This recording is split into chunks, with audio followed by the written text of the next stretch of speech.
प्रशुल्क, त्याला टॅरिफ असं म्हटलं जातं. हे आंतरराष्ट्रीय व्यापारातील एक महत्त्वाचं आर्थिक साधन आहे. परदेशातून येणाऱ्या वस्तूंवर सरकारकडून लावला जाणारा कर म्हणजेच प्रशुल्क.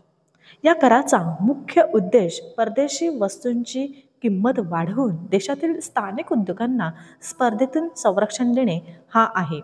जेव्हा परदेशी वस्तूंवर कर लावला जातो तेव्हा त्या वस्तू महाग होतात आणि त्यामुळे ग्राहकांचा कल स्वाभाविकपणे देशात तयार होणाऱ्या वस्तूंवर वळतो. यामुळे स्थानिक उत्पादकांना मागणी वाढते आणि उद्योगांना वाढीची संधी मिळते.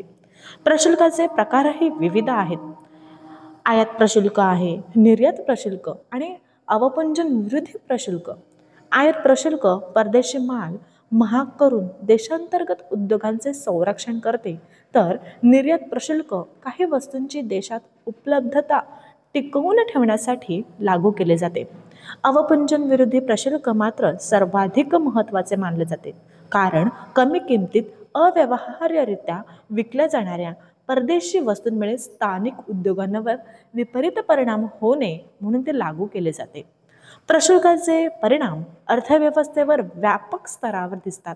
परदेशी वस्तू महाग झाल्यामुळे स्थानिक उद्योगांना बाजारात स्पर्धात्मक फायदा मिळतो, उत्पादन वाढते आणि रोजगार निर्मितीला चालना मिळते.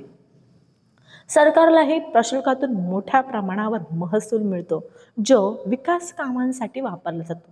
मात्र यामध्ये एक मर्यादा अशी की परदेशी वस्तू महाग झाल्यामुळे काही वेळा ग्राहकांना तुलनेने अधिक किंमत मोजावी लागते. तरी देखील अर्थव्यवस्थेचे संतुलन राखणे, स्थानिक उद्योगांचे रक्षण करणे आणि स्वावलंबी उत्पादन व्यवस्था घडवणे या दृष्टिकोनातून प्रशुल्क हे अत्यंत आवश्यक व उपयुक्त आर्थिक धोरण मानले जाते.